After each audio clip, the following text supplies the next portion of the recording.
Trump declares a victory. And we've won. Let me tell you, we've won.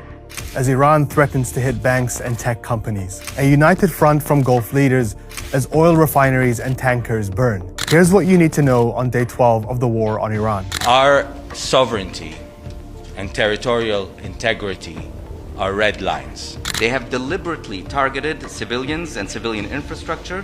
و اگر تحمل نفت بیش از بشکه‌ای $200 را دارید. In an overwhelming vote, the United Nations adopted a resolution condemning Iran's attacks on Gulf countries as well as Jordan and demanding it immediately pull back. That was brought forward by the Gulf states themselves, who sought to lay some ground rules for what's become a spiraling regional war. We have tabled this resolution following the unprovoked and illegal attacks by the Islamic Republic of Iran. But at the same time, images began surfacing of a drone exploding into Oman's Salalah oil refinery, setting it on fire.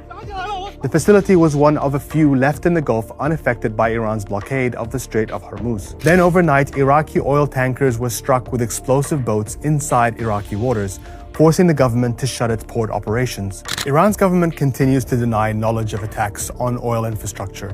But yesterday, the IRGC issued an even more alarming warning that it would now consider US and Israeli banks and tech companies across the region as legitimate targets.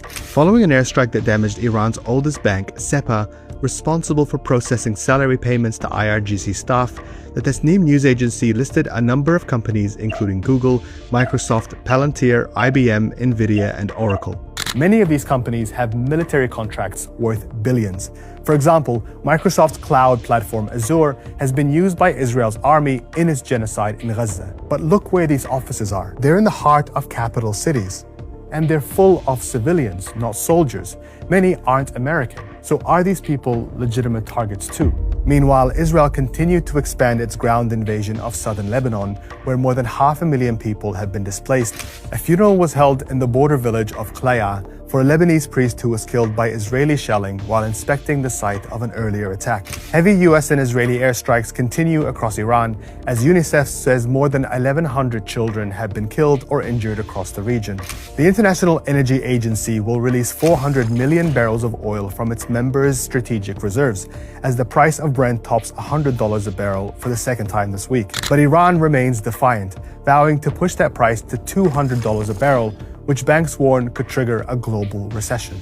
In a post on X, Iran's President Masoud Pezeshkian laid out the conditions for the end of the war, recognizing Iran's legitimate rights, payment of reparations, and firm international guarantees against future aggression.